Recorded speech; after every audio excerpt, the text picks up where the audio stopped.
Evening guys, good morning from Noida sector 62। तो आज मेरा यही नोएडा सेक्टर 62 में इंटरव्यू है। आइथम टावर है, उसी के पास है। तो मैं अभी यहाँ पे खड़ा हूँ इलेक्ट्रॉनिक सिटी के पास, और आगे से रास्ता अंदर गया हुआ है। ये लिफ्ट है जिससे मुझे नीचे जाना है। भाई सेक्टर 62, ये देखो सामने मस्त ऊँची बिल्डिंग, और इधर साइड में भी बिल्डिंग।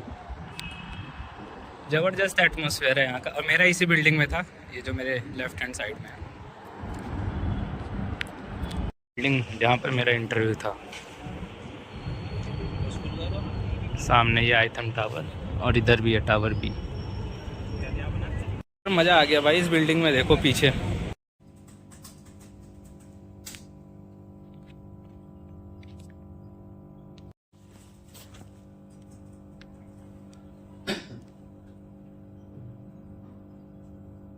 अगर मैं बात करूं इंटरव्यू के एक्सपीरियंस की, तो इंटरव्यू तो अच्छा था, काफ़ी देर तक चला। पहले उन्होंने एप्टीट्यूड का राउंड लिया।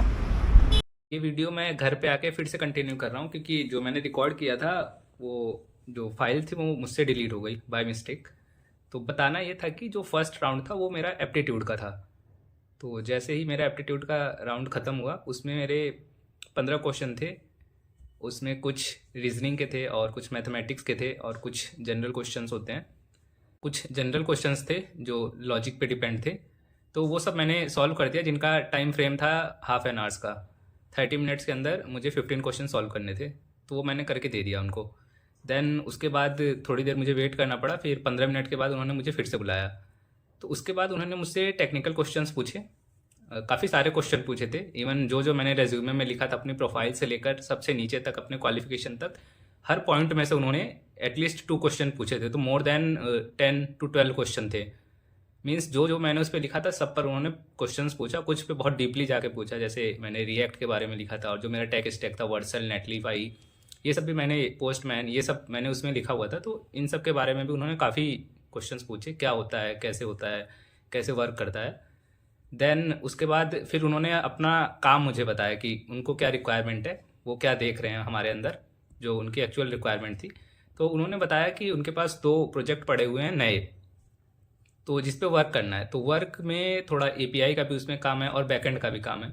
तो बैकएंड में एज सच मुझे इतना हैंड्स ऑन एक्सपीरियंस भी नहीं था और इतना आइडिया भी नहीं था, बट मैंने वहाँ पे बता दिया कि मुझे नोड.js आता है और मैं मतलब सीख रहा हूँ अभी।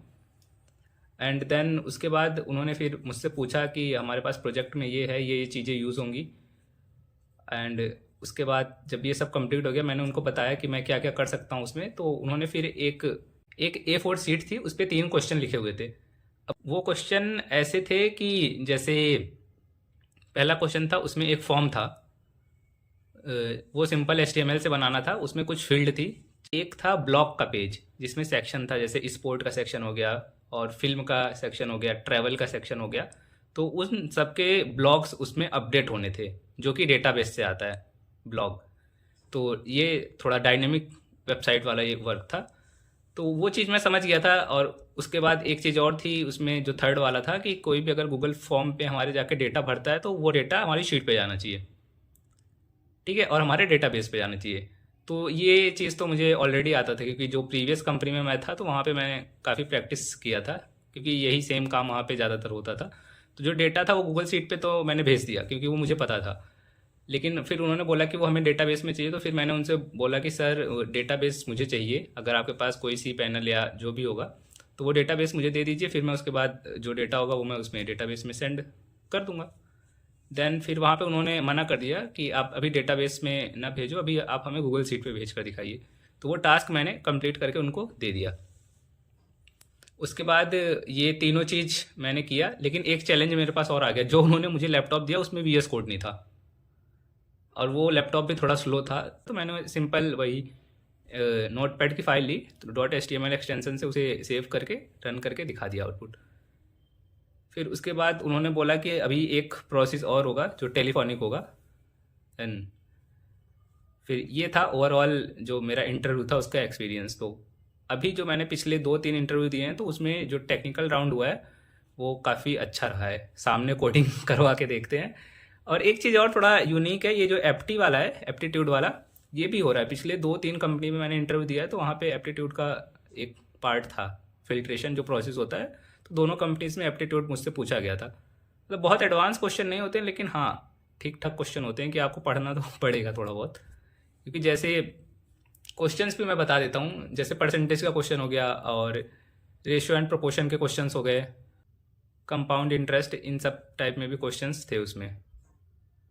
तो ये ओवरऑल एक्सपीरियंस था। अगर आप लोग भी इंटरव्यूज़ दे रहे हैं तो प्लीज़ थोड़ा सा एक्टिव होके काम करो, क्योंकि जॉब तो मार्केट में है, मैं ये तो नहीं कहूँगा कि नहीं है, लेकिन जो उनको कैंडिडेट चाहिए वो थोड़े एडवांस चाहिए।